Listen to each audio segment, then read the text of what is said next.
નમસ્કાર દર્શક મિત્રો, હેલો સખી કાર્યક્રમમાં આપનું સ્વાગત છે. મિત્રો, દરેક વ્યક્તિની પોતાની માતૃભાષા હોય છે અને પોતાની માતૃભાષામાં જ વ્યક્તિ વિચારે છે અને વ્યક્તિ બોલે છે. વ્યક્તિ ગમે તેટલી જીવનમાં આગળ વધી જાય પણ તેના માટે માતૃભાષાનું ઘણું જ મહત્વ હોય છે. મિત્રો, આપ સમજી જ ગયા હશો કે આજે આપણે માતૃભાષા વિશે વાત કરવાની છે. જી હા, આજે માતૃભાષા વિશેના બધા જ પાસાઓની વાત કરીશું અને એ માટે આજે આપણી સાથે છે છાયાબેન ત્રિવેદી કે જેઓ ગુજરાત વિદ્યાપીઠમાં અનુવાદ પ્રતિષ્ઠાનના મુખ્ય કાર્યકારી અધિકારી છે, અને આપણા બીજા મહેમાન છે રાજેન્દ્રભાઈ પટેલ કે જેઓ ગુજરાતી સાહિત્ય પરિષદમાં ઉપપ્રમુખ છે. છાયાબેન, રાજેન્દ્રભાઈ, આપ બંનેનું ખૂબ ખૂબ સ્વાગત છે. જી, સૌપ્રથમ તો આજે આપણે જ્યારે માતૃભાષાના મહત્વ વિશે વાત કરી રહ્યા છીએ ત્યારે રાજેન્દ્રભાઈ, હું આપને પૂછીશ કે માતૃભાષાનું મહત્વ, પછી ગમે તે માતૃભાષા હોય, એનું મહત્વ શું છે? સામાન્ય રીતે આપણે ગુજરાતીમાં વાતચીત કરતા હોઈએ છીએ આખા જીવન દરમિયાન, પરંતુ ભાગ્યે જ આપણને ખ્યાલ હોય છે કે આપણી ભાષા એ કેટલું મહત્વનું પરિબળ છે આપણા જીવનમાં. ભાષા ત્રણ રીતના બહુ જ મહત્વની છે, જે ભાગ્યે જ આપણે એ તરફ લક્ષ્ય સેવ્યું છે.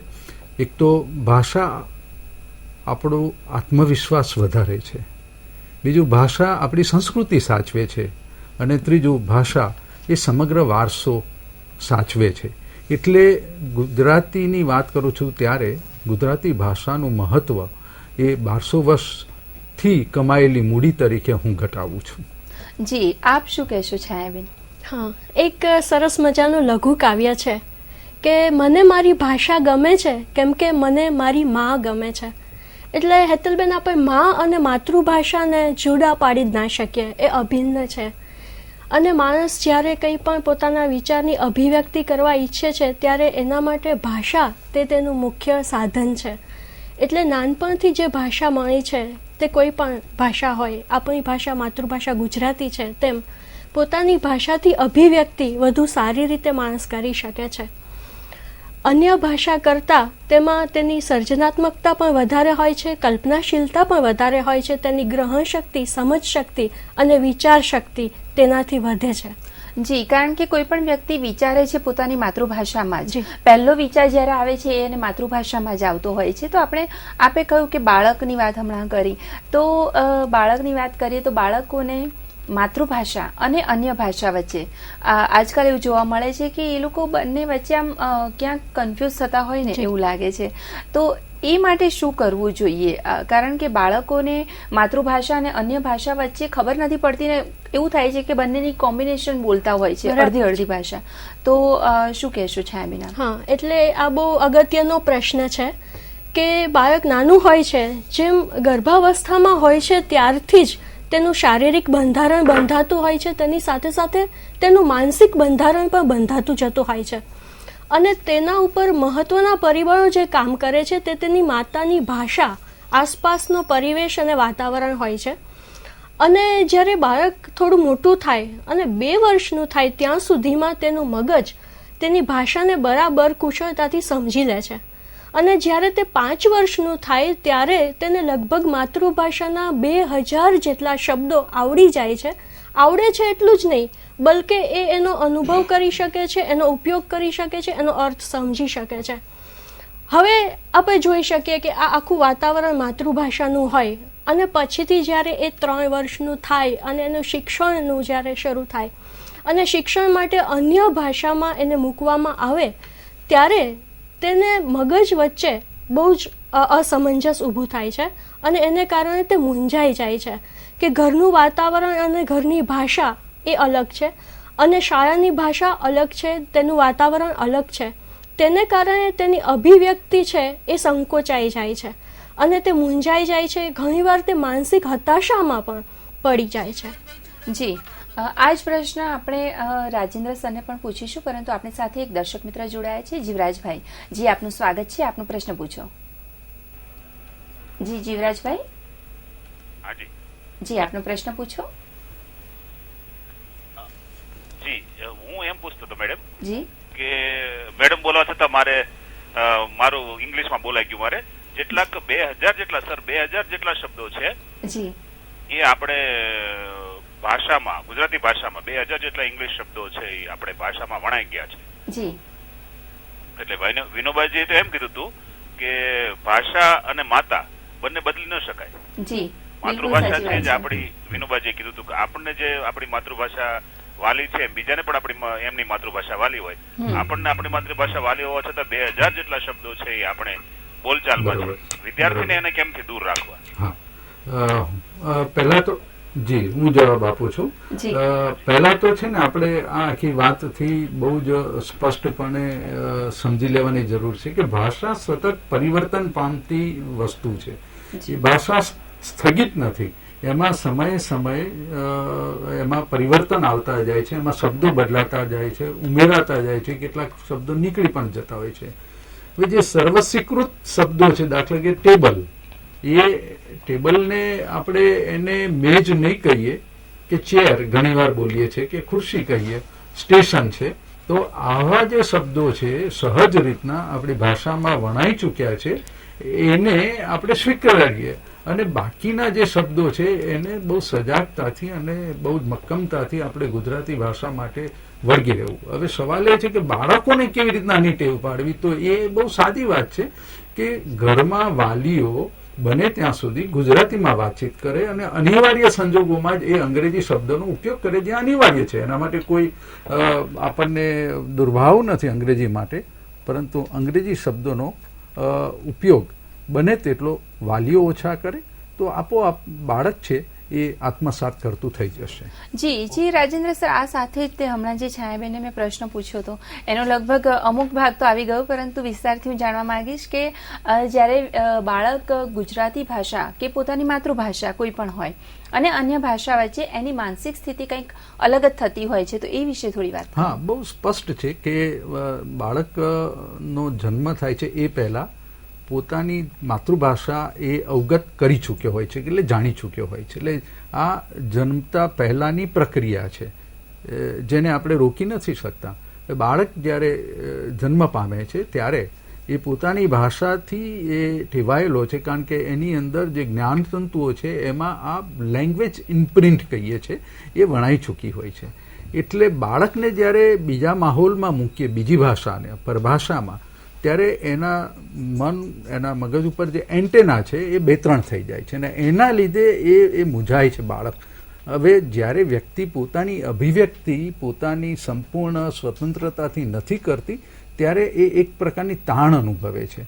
એટલે બાળકોને તાણમુક્ત રાખવા હોય, સાદી સીધી સમજ છે આ, તો આરંભે, જીવનના આરંભે એ સતત પોતાની માતૃભાષામાં રહે એ બહુ જ જરૂરી એના ભવિષ્ય માટે છે.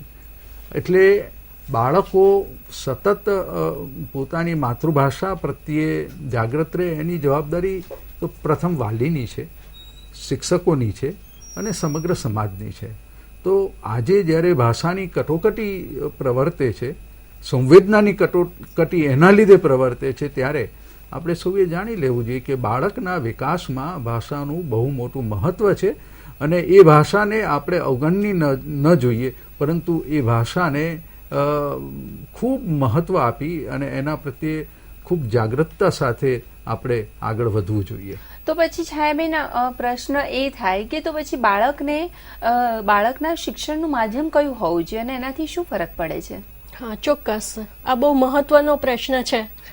હમણાં જ ભાઈએ વાત કરી ફોનમાં, એમાં વિનોબાજીને યાદ કર્યા, તો હું પણ વિનોબાજીની એક વાત કરું કે આપણે જે પૂછ્યું ને કે શિક્ષણનું માધ્યમ કયું હોવું જોઈએ, તો વિનોબાજી કહે છે, તેમનું એક પુસ્તક છે શિક્ષણ અને વિચાર, તેમાં તેઓ આ લખે છે કે વારંવાર આપણા દેશમાં એવો પ્રશ્ન ઊભો થાય છે કે શિક્ષણનું માધ્યમ કયું હોવું જોઈએ, અને મને એવું લાગે છે કે આ પ્રશ્ન જ અર્થહીન છે, આવો પ્રશ્ન પૂછાવો જ કેમ જોઈએ. પછી તેઓ બહુ સરસ ઉદાહરણ આપે છે, કહે છે કે ગધેડાને પૂછશો કે તમને જ્ઞાન સિંહની ભાષામાં આપવામાં આવે તો ગધેડો કહેશે કે મને સિંહની ભાષા બહુ સારી લાગે છે પણ એ સમજાતી નથી. બસ આ જ વસ્તુ બહુ મહત્વની છે કે માતૃભાષામાં જ્યારે શિક્ષણ આપવામાં આવે છે ત્યારે બાળક એને સાંગોપાંગ અવગત કરી શકે છે. અન્ય ભાષામાં એ મૂંઝાઈ જાય છે, કરમાઈ જાય છે. કુદરતી વાતાવરણમાં એક ગુલાબના છોડને રાખીએ અને કૃત્રિમ વાતાવરણમાં એક ગુલાબના છોડને રાખીએ અને પછી જે પરિણામ આપણને મળે છે ને, એ જ બાબત આમાં પણ લાગુ પડે છે. એટલે શિક્ષણનું માધ્યમ માતૃભાષા હોવું ખૂબ જરૂરી છે. હા, ચોક્કસ અંગ્રેજી ભાષા ભાષા તરીકે સરસ રીતે શીખવાડાય એ પણ એટલું જ મહત્વનું હું માનું છું.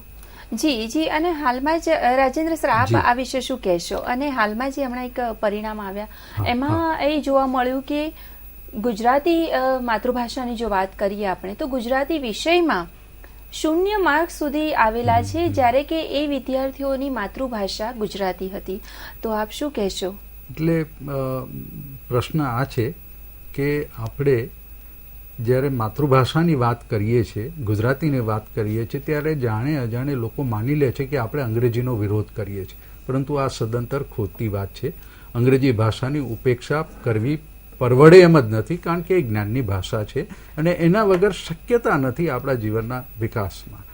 પરંતુ એ જ ક્ષણે જ્યારે આપણે અંગ્રેજીનો મહિમા કરીએ છીએ ત્યારે આપણે ગુજરાતીને એનું સ્થાન ન આપી શકીએ, કારણ કે ગુજરાતી ભાષા થકીથી આપણને જે વારસો મળ્યો છે અને જે જ્ઞાન આપણને સહજ ઉપલબ્ધ છે એ જ્ઞાન આપણી ભાષામાંથી જ ઉપલબ્ધ છે. હવે તમે જુઓ કે હમણાં 10મા ધોરણનું જે પરિણામ આવ્યું એ તો મને લાગે છે કે કોઈ પણ સમાજ, આખા સમાજે ઢાંકણીમાં ડૂબી મરવા જેવી વાત છે. આવી બહુ જાડી ભાષામાં મારે વાત કહેવી પડે છે, કારણ કે ખૂબ વેદના થાય છે કે 10મા ધોરણમાં 2.25 લાખ વિદ્યાર્થીઓ ગુજરાતી વિષયમાં નાપાસ થાય છે. એટલે કે લગભગ 27% વિદ્યાર્થીઓ ગુજરાતી વિષયમાં નાપાસ થાય છે. જે વિદ્યાર્થી ગુજરાતી કુટુંબમાં ઉછરે છે, જે વિદ્યાર્થી જીવનભર ગુજરાતીમાં વાતચીત કરે છે, એ ગુજરાતી ભાષામાં નપાસ થાય. એટલું જ નહીં, 10,000થી અધિક વિદ્યાર્થીઓ ગુજરાતી વિષયમાં 0 માર્ક્સ મેળવે છે. મને લાગે છે જગતની કોઈ પણ પ્રજા આટલી નિર્માલ્ય ન હોઈ શકે. ગાંધીજી 1915માં જ્યારે આ દેશમાં આવ્યા દક્ષિણ આફ્રિકાથી, ત્યારે સૌ પહેલાં એમને ચિંતા વ્યક્ત કરી કે આપણે આપણી ભાષાનો મહિમા કરીએ. અને ગાંધીજીએ તો ત્યાં સુધી કહ્યું કે જે વાલીઓ પોતાના સંતાનોને પરભાષામાં ભણાવે છે એક મોટો દેશદ્રોહ છે. એટલે આદર્શ રૂપે એમ કહેવાય કે પ્રાથમિક ધોરણ સુધી તો ઓછામાં ઓછું વિદ્યાર્થીઓને પોતાની માતૃભાષામાં અભ્યાસ કરાવવો જોઈએ, જેથી એનું આત્મબળ વધે, એની સમજશક્તિ વધે, એનું જ્ઞાનનો સહજ વિકાસ થાય અને પછી તમે એને કોઈ પણ ભાષામાં આગળ વધવા માટે છોડી મૂકી શકો છો. એથી કંઈ પ્રશ્ન નથી થતો. પરંતુ હું માનું છું કે દરેક વાલીએ પોતાના સંતાનને ઓછામાં ઓછો પ્રાથમિક ધોરણ સુધી ગુજરાતી ભાષામાં એને શિક્ષણ આપવું જોઈએ. જી. પણ સર, આપે જે વાત કરી બરાબર, પરંતુ અત્યારે હાલ જે જોવા મળી રહ્યું છે કે વાલીઓ, માતા પિતા પોતાના બાળકને અંગ્રેજી માધ્યમમાં ભણાવવાની વધારે, અત્યારે આપણે કોઈ અંગ્રેજી કે ગુજરાતી વિશે નથી વાત કરી રહ્યા, પરંતુ હાલની જે સિનારીઓ છે એ વિશે વાત કરીએ તો એને પ્રાધાન્ય એટલા માટે આપે છે કે આગળ જતાં એનો જે આર્થિક વિકાસ થવો જોઈએ એ વ્યવસ્થિત થાય, ક્યાંક પોતાનું બાળક પાછળ ના પડી જાય, એ માટે એ લોકો મૂકતા હોય છે. તે વિશે શું કહેશો? બહુ સ્પષ્ટ વસ્તુ છે બેન કે કોઈ પણ વ્યક્તિ વિકાસમાં 2 મહત્વના પરિબળો છે. એક તો એની સર્જનાત્મકતા અને બીજો એનો આત્મવિશ્વાસ. આ 2 હોય તો વ્યક્તિનો વિકાસ સહજ રીતના આગળ થાય. મહત્વની વાત એ છે કે આ બંને, સર્જનાત્મકતા અને આત્મવિશ્વાસ, બંને પોતાની ભાષામાંથી જ પ્રાપ્ત થાય છે. બીજી ભાષામાં એ એટલો હાંસલ નથી કરી શકતો. હવે જગતના સફળ વ્યક્તિઓનો તમે જો હિસાબ માંડો, આઇન્સ્ટાઈન તો હિબ્રુ ભાષામાં એમને અધ્યયન કર્યું છે. આપણા ભારત દેશના બહુ જ મોટા વૈજ્ઞાનિક પંકજભાઈ જોશી, ખગોળશાસ્ત્રી છે, દુનિયાના શ્રેષ્ઠ ખગોળશાસ્ત્રી ગણાય છે, એમણે ગુજરાતી ભાષામાં અધ્યયન કર્યું છે. અરે આપણા મોટાને મોટા ઉદ્યોગપતિઓ ગુજરાતના લો, બહુ દૂર ન જાઓ તો કરશનભાઈ પટેલ કે સુધીર મહેતા કે પંકજભાઈ પટેલ, એ બધા જ જે અત્યારના શ્રેષ્ઠ જે ઉદ્યોગપતિઓ છે એ બધાએ ગુજરાતીમાં અભ્યાસ કર્યો છે અને એટલે આટલો વિકાસ કરી શક્યા છે. બેન, એવું છે કે અંગ્રેજી ભાષા હું સ્માર્ટલી બોલીને શું કરીશ? સારામાં સારી નોકરી પ્રાપ્ત કરીશ, પરંતુ અંગ્રેજી ભાષા એ કંઈ તમને મોટા મોટા ઉદ્યોગપતિ નહીં બનાવી શકે. એ તો તમારી કોઠાસૂઝની જરૂર પડશે ને કોઠાસૂઝ એ તમને ભાષામાંથી મળે છે.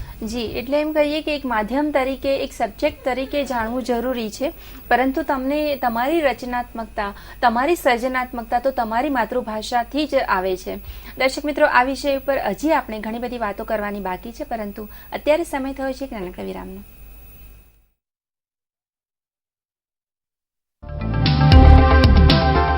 જીવનની દોડભાગ વાળી જિંદગીમાં થોડો સમય આપણે આપણા માટે પણ કાઢવો જોઈએ.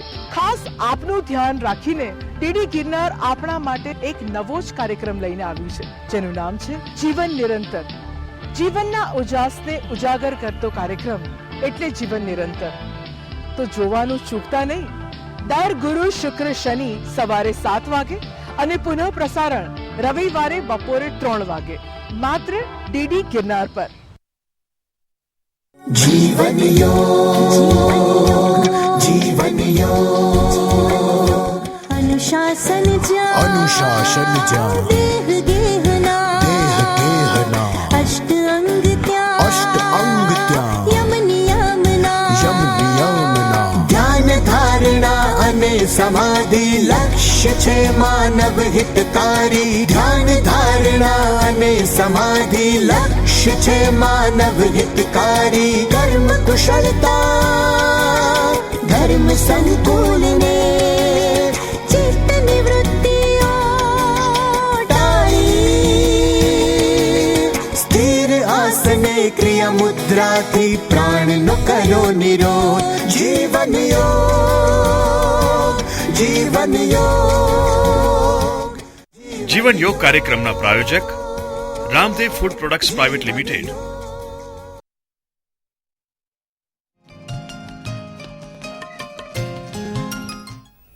ફરી એકવાર આપનું સ્વાગત છે હેલો સખી કાર્યક્રમમાં. દર્શક મિત્રો, આજે આપણે માતૃભાષાના મહત્વ વિશે વાત કરી રહ્યા છીએ. જી છાયાબેન, આપણે હમણાં ઘણી બધી વાતો કરી, પરંતુ એક પ્રશ્ન એ પણ થાય કે જ્યારે બાળકની વાત કરી કે બાળકને નાનપણથી માતૃભાષામાં એને વધારે એનો જે મહાવરો હોય એ થવો જોઈએ, પરંતુ એની સાથે બાળકની સાથે માતા રહેતી હોય છે, પરંતુ આજકાલની મોટાભાગની માતાઓમાં જોવા મળે છે કે એનામાં માતૃભાષા માટે પોતાને એને જ ગૌરવ નથી હોતું. તો બાળકને કઈ રીતે એને શીખવી શકે? તો એ માટે આપ શું કહેશો કે માતાઓએ શી જાગૃતિ રાખવી જોઈએ? આ હેતલબેન બહુ જ અગત્યનો પ્રશ્ન છે, કેમ કે બાળક મોટું થાય ત્યારે એને શિક્ષણ કયા માધ્યમમાં આપવું કે કઈ ભાષાનો વધારે પ્રયોગ કરવો, તે સૌથી પહેલા માતા સાથે જ તેનો સંવાદ થવાનો છે. એટલે માતા તેની સાથે કેવો વ્યવહાર કરે છે તે ખૂબ જ અગત્યનો છે. આજે બહુ કમનસીબી છે કે યુવા માતાઓને માતૃભાષા માટેનું ગૌરવ નથી રહ્યું, એ બહુ જ સાચી વાત છે. પરંતુ જ્યારે બાળકને એ દેખાદેખીમાં કે અંગ્રેજીના વ્યામોમાં અંગ્રેજી માધ્યમમાં મૂકે છે, પછીથી જે અગવડો ઊભી થાય છે કે તેને જે તકલીફો પડે છે તે અગણિત છે. સૌથી પહેલાં તો બાળક પોતે મૂંઝાઈ જાય છે એક નવા વાતાવરણમાં. જેમ કે એક ઉદાહરણ આપું તો આપણે પુખ્ત વયના લોકો પણ જ્યારે અન્ય ભાષી પ્રાંતમાં જઈએ અથવા તો વિદેશમાં જઈએ ત્યારે આપણને એની ભાષા નથી આવડતી, ત્યારે આપણે કેવા અસહાય મહેસૂસ કરીએ છીએ આપણી જાતને, અને આપણી અભિવ્યક્તિ નથી કરી શકતા, અને આપણે એકદમ જ એમ થાય છે કે આપણે ક્યાં આવી પડ્યા. આવું જ બાળક પણ અનુભવે છે જ્યારે તે માતૃભાષાથી વિભિન્ન થઈને અન્ય ભાષાના માધ્યમમાં જાય છે.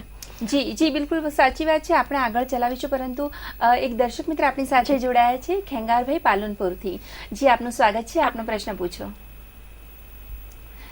મારું કહેવાનું છે કે આપણે જે ગુજરાતમાં છે ને, ગુજરાતી સ્પેશિયલ, ભલે ઇંગ્લિશ મીડિયમ હોય એમ છતાં સ્પેશિયલ ગુજરાતી વિષયને એમને આપણે પ્રેશર કરવું જોઈએ એવું ના હોય જોઈએ સાહેબ? ના, બિલકુલ સાચી વાત છે તમારી કે ગુજરાતી માધ્યમમાં ઇંગ્લિશને મહત્વ વધારે થોડું આપવું જોઈએ, અને અંગ્રેજી માધ્યમની જે સ્કૂલો છે એમાં ગુજરાતી સબ્જેક્ટ છે, જે વિષય છે, એ ખૂબ જ સરસ રીતે ભણાવવો જોઈએ. છતાં આપણે પૂછી લઈએ. જી રાજેન્દ્રભાઈ. હા, એટલે આ તો સુપ્રીમ કોર્ટે આપેલો આદેશ પણ છે કે તમામ અંગ્રેજી માધ્યમની સ્કૂલોમાં એક વિષય પ્રાદેશિક ભાષાનો હોવો અનિવાર્ય છે. જ્યારે આપણે અંગ્રેજી માધ્યમમાં ઉત્તમ પ્રાદેશિક ભાષાઓ એટલે ગુજરાતમાં હોય તો ગુજરાતી ભાષા શીખવવાનું જો યોજી શકીએ તો આ સમસ્યા થોડીક હળવી થાય. એટલે આદર્શ વસ્તુ એ છે કે અંગ્રેજી માધ્યમની સ્કૂલોમાં ઉત્તમ ગુજરાતી ભણાવવામાં આવે અને ગુજરાતી માધ્યમની સ્કૂલોમાં ઉત્તમ અંગ્રેજી ભણાવવામાં આવે તો પછી આ પ્રશ્ન પ્રમાણમાં આપણે હલ કરી શકીએ. પરંતુ ઘરમાં અને આપણા કુટુંબીજનોમાં જો ગુજરાતી ભાષાનો ઉપયોગ બહુ હોય તો પછી આપણે વિદ્યાર્થીને મોટે ભાગે ગુજરાતી માધ્યમમાં ભણાવો એ એના અને આપણા બંનેના હિતમાં છે. જી જી છાયાબેન, આપ હમણાં જે વાત કરી રહ્યા હતા એને કન્ટિન્યુ. બસ એટલે આ બાબત બહુ અગત્યની છે કે ઘરમાં જે ભાષા બોલાય છે એ ભાષામાં જ શિક્ષણ મળે, તે ખૂબ અગત્યનું છે. ને યુવા માતાઓ ખાસ તો દેખાદેખીમાં ઘણીવાર એવું થાય છે કે બીજાના દીકરા દીકરીઓ અંગ્રેજી માધ્યમમાં ભણે છે અને અમે ગુજરાતી માધ્યમમાં ભણાવીએ તો કેટલું ખરાબ લાગે. એટલે આ એક પ્રકારની લઘુતા ગ્રંથિ યુવા માતાઓમાં ખાસ કરીને જોવા મળે છે, જે દૂર કરવી અનિવાર્ય છે. કેમ કે હંમેશા યાદ રાખવું જોઈએ કે ભાષા અને સંસ્કૃતિ એ અભિન્ન છે, એક જ સિક્કાના બે પાસા સમાન છે. જો ભાષા જશે ને તો સંસ્કૃતિ પણ જશે. એટલે જ્યારે અંગ્રેજી માધ્યમમાં બાળકને મૂકવામાં આવે છે ત્યારે શરૂઆતમાં બહુ સારું લાગે છે કે ફટાફટ અંગ્રેજી બોલે છે, બહુ સ્માર્ટ લાગે છે. પરંતુ જ્યારે એના આગળના ધોરણોમાં એ જતું જાય છે એ પછીથી માતા પિતાને પણ ખ્યાલ આવે છે કે એની સાથે એમનો વ્યવહાર, બાળકનો વ્યવહાર, એમની સાથે માતા પિતા સાથેનો વ્યવહાર અને દાદા દાદી સાથેનો વ્યવહાર. એટલે મારે ખાસ એક વાત કહેવી જોઈએ કે જનરેશન ગેપની જે આપણે વાત કરીએ છીએ, પેઢીઓ વચ્ચેનું અંતર ભાષાના માધ્યમને કારણે પણ વધે છે. પછી એ પોતાના દાદા દાદીને ગમાર માનવા માંડે છે. ત્યાં સુધી બાળક અંગ્રેજી માધ્યમમાં ભણે છે ત્યારે પાશ્ચાત્ય સંસ્કૃતિ તરફ જતું રહે છે અને આપણી સંસ્કૃતિથી વિમુખ થઈ જાય છે. પછી માતા પિતાને ખ્યાલ આવે છે કે આપણે ભૂલ કરી છે, પરંતુ ત્યારે બહુ મોડું થઈ ગયું હોય છે. એટલે હું અત્યારે જ યુવા માતાઓને ખાસ વિનંતી કરીશ કે આપ સૌ ચેતો અને આપના બાળકોને ગુજરાતી માધ્યમમાં જ ભણાવો. ભલે અંગ્રેજીને ભાષા તરીકે ચોક્કસ તમે ઉત્તમ એને ભણાવો. જી જી, બિલકુલ સાચી વાત છે. આપની સાથે વર્ષાબા પાલનપુરથી જોડાયા છે. જી, આપનું સ્વાગત છે. આપનો પ્રશ્ન પૂછો. હેલો. જી જી, મારો પ્રશ્ન એ હતો કે જેમ નીટની એક્ઝામ અત્યારે થઈ ગઈ, ઇંગ્લિશ મીડિયમ સીબીએસઈ બોર્ડ લાગુ પડી ગયું, પછી 12th પછીના બધા જ કોર્સીસ ઇંગ્લિશ મીડિયમમાં છે. તો ઇંગ્લિશ મીડિયમ માધ્યમ તરીકે ક્યાં એવી ચૂક લાગે છે? ગુજરાતી મીડિયમમાં જ ભણાવવું જોઈએ, ગુજરાતી સબ્જેક્ટને મહત્વ આપવું જોઈએ? હા, એટલે આપની વાત સાચી છે કે જે પ્રવેશ પરીક્ષાઓ છે એ અંગ્રેજીમાં જો લેવાય તો પછી બાળકને ગુજરાતી ભાષામાં શા માટે ભણાવવો જોઈએ?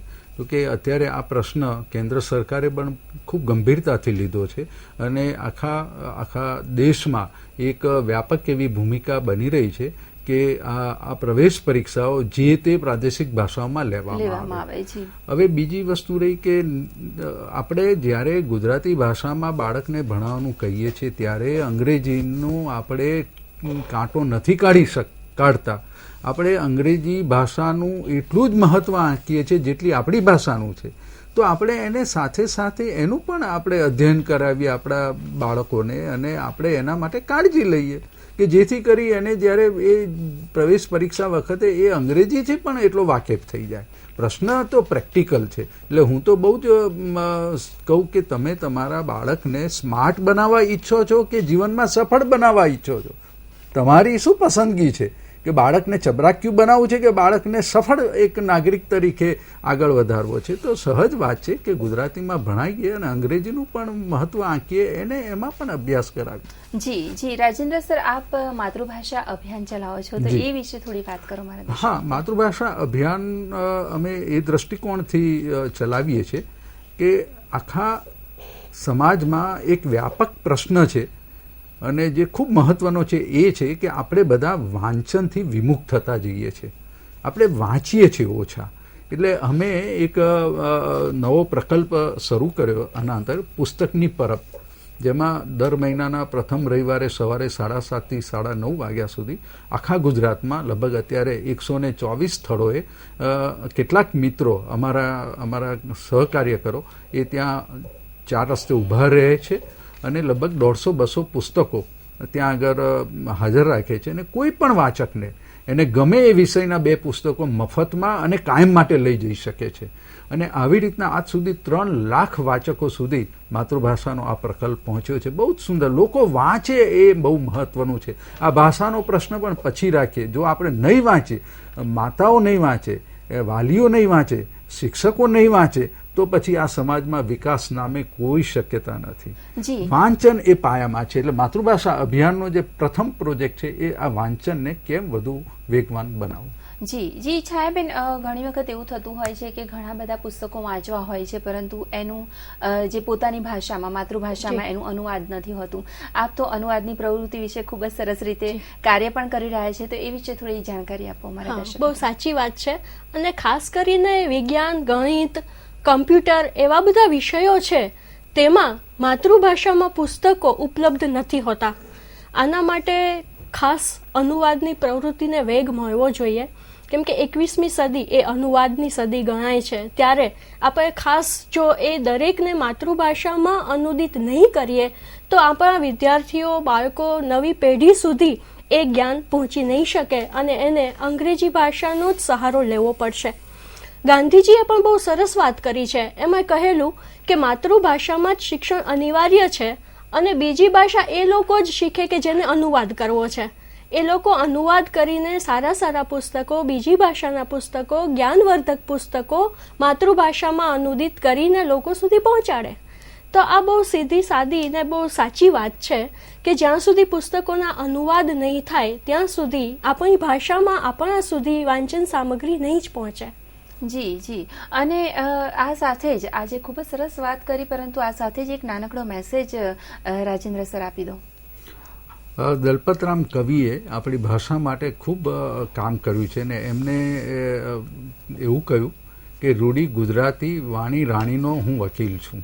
હું ઈચ્છું કે દરેક ગુજરાતી એ ગુજરાતી ભાષાનો વકીલ બને અને આવનારું ભવિષ્ય આપણે આપણા સંતાનો માટે ઉત્તમ બનાવીએ. જી છાયાબેન, આપ શું કહેશો? હા, હું એક મારી કાવ્ય પંક્તિ કહીશ કે બીજાના પડછાએ ચમકવાને બદલે પોતે જ સૂર્ય બની પ્રકાશવાનું, ગુજરાતીમાં ભણવાનું અને ગુજરાતીનું માન વધારવાનું. જી, ખૂબ જ સરસ. જી છાયાબેન, રાજેન્દ્ર સર, આપ અહીંયા આવ્યા અને અમારા દર્શક મિત્રોને આટલી સરસ માહિતી આપી અને આપણે ખાસ કરીને આપણી માતૃભાષા વિશેનું ગૌરવ વધાર્યું, એ માટે આપ બંનેનો ખૂબ ખૂબ આભાર. જતા જતા દર્શક મિત્રો એટલું જ કહીશ કે જે હમણાં જ રાજેન્દ્ર સરે કહ્યું કે રૂડી ગુજરાતી રાણી વાણીનો હું વકીલ છું, એવું કવિ દલપતરામે કહ્યું છે. એ સાથે જ આજનો આપણો એપિસોડ જે છે આપણે ખતમ કરીએ છીએ. ફરી મળીશું આવતા સપ્તાહે એક નવા જ વિષય સાથે. ત્યાં સુધી રજા આપશો. નમસ્કાર.